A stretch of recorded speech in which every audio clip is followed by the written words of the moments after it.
सो hey guys, जय हिंद। Welcome back to वर्धन्स रुकुल। एक नई टारगेट सीरीज में आपका स्वागत है। ये है अपनी यूपीएससी 2026 डे सेकंड, जिसमें हम maths, reasoning, Hindi and GK इन चारों सब्जेक्ट को कैसे हमें डे टू में टारगेट करना है, कैसे हमें इन चीज़ों को लेकर चलना है, वो मैं आपको बताऊंगा। तो शुरुआत करते हैं सबसे पहले अपनी मैथ से, जिसमें आपको 31 से 35 क्वेश्चन आपको एग्जाम में देखने को मिल सकते हैं, जिसमें आपको बताया जाता है कि 40 क्वेश्चन का सेट बनेगा मैथ्स का, लेकिन असल में क्वेश्चन होते हैं 31 से 35 के बीच में। सबसे पहले आपको क्या करना है, मॉक लगाना है। मॉक में वो भी PYQ based, totally PYQ based, और उसको एनालिसिस करना है। समझ गए? प्रॉफिट एंड लॉस में 50 से 100 क्वेश्चन आपको लगाने हैं। 50 लगा लोगे काफी है। और कौन से कॉन्सेप्ट पे ज्यादा ध्यान देना है वो भी लिख दिया मैंने, डिसऑनेस्ट शॉपकीपर। और एक आर्टिकल, मतलब 2 आर्टिकल हैं, पहले आर्टिकल को x% के प्रॉफिट पर, दूसरे आर्टिकल को x% के लॉस पर। ओवरऑल लॉस जो होगा आपका x² by 100, ये वाला कॉन्सेप्ट आप ध्यान रखना। डिस्काउंट का 50 से 100 क्वेश्चन, 50 क्वेश्चन भी कर लोगे, कोई दिक्कत नहीं है। और ऐसे कॉन्सेप्ट को ध्यान में रखना है जैसे हैं ये वाले, सक्सेसर डिस्काउंट ये वाला।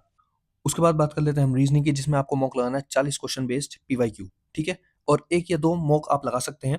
स्पीड आपकी इंक्रीज हो जाएगी इससे, एक्यूरेसी आपकी बनी रहेगी अच्छे से। और कॉन्सेप्ट वाले चैप्टर्स इस बार हम करेंगे आज के सेकंड डे में, जिसमें हम क्लॉक, कैलेंडर, 50-50 क्वेश्चन काफी है इनके। उसके बाद हम जीके की बात कर लें। जीके में हम पॉलिटी, मूल विधि, स्पेशल जीके, इन पर ज्यादा फोकस करेंगे। और बाकी के जो चैप्टर हैं एक्स्ट्रा, वो मैंने लिख दिए हैं। अगर आपको टाइम बचे तो इन्हें भी कर लेना। पॉलिटी में प्रियम्बल और फंडामेंटल राइट्स, ये कर लेना। 2 चैप्टर मैंने रखे हैं, धीरे धीरे हमारे सारे कंप्लीट हो जाएंगे। एक दिन में सब चीज हम नहीं कंप्लीट कर सकते। मूल विधि में बीएनएस की 2 शीट, बीएनएसएस की 2 शीट, और डोमेस्टिक वायलेंस अलग से जो है, जो प्रीवियस ईयर क्वेश्चंस हैं, वो सब मैंने टेलीग्राम में अपलोड कर दूंगा। 2-2 शीट आप ये कर लेना। कहाँ मिलेंगी आपको? टेलीग्राम पर ज्वाइन कर लेना।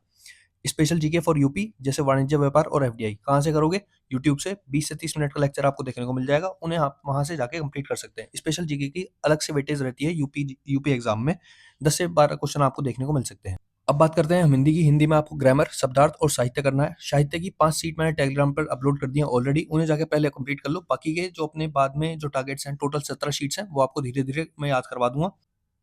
फिर बारी अपनी शब्दार्थ की। शब्दार्थ में पर्यायवाची 50, विलोम 50, तत्सम तद्भव 50, मुहावरे 50। इन 50-50 क्वेश्चन को क्यों करने को कह रहा हूँ? क्योंकि लास्ट टाइम है और ज्यादा हमें टाइम देना पड़ेगा इनको, शब्दार्थ को, क्योंकि सबसे ज्यादा वेटेज आपके एग्जाम में जो देखने को मिलेगी वो शब्दार्थ की ही मिलेगी। तो 50-50 क्वेश्चन करने के बाद जैसे हमारे 5-6 दिन कंप्लीट होंगे, तो 300 क्वेश्चन हमारे पास बन चुके होंगे। इन 300 क्वेश्चन को हम बार बार एग्जाम तक रिवाइज करेंगे, जिससे हमारा ओवरऑल स्कोर बूस्ट हो जाएगा और हम गलती कम कर पाएंगे शब्दार्थ वाले पोर्शन में। ग्रामर, ग्रामर में समास चैप्टर कर लेना। 50 से 100 क्वेश्चन इसके मैं दिखा दूंगा, शीट दे दूंगा, उसमें जाकर लगा लेना। टेलीग्राम पर आपको अपलोड हो जाएगी वो शीट। मॉक के 40 क्वेश्चन आप लगा लेना। टोटली पीवाईक्यू बेस्ड होगा, चाहे कोई सा भी चैप्टर आप कोई सा भी सब्जेक्ट आप लगा रहे हो, वो पीवाईक्यू बेस्ड ही आपको इस टाइम लगाना है। और ऑनलाइन लगाना है, जिससे आपका कम टाइम लगाओ, कम टाइम वेस्ट हो। क्योंकि हमें इससे अपने मॉक से 40 क्वेश्चन वाले जो पीवाईक्यू बेस्ड है, उससे हमें अपने टॉपिक्स कंप्लीट करने हैं और अपने मार्क्स को इंक्रीज करना है। ठीक है? बाद में 5-6 दिन बचेंगे, जब ऑफलाइन मॉक लगा लेंगे हम, उससे हमारी जो सिली मिस्टेक्स हैं वो कम हो जाएंगी। एनालिसिस कर लेना इसको, मॉक को अच्छे से। मॉक लगाने से ज्यादा हमें क्या इंपॉर्टेंट है? उसका एनालिसिस।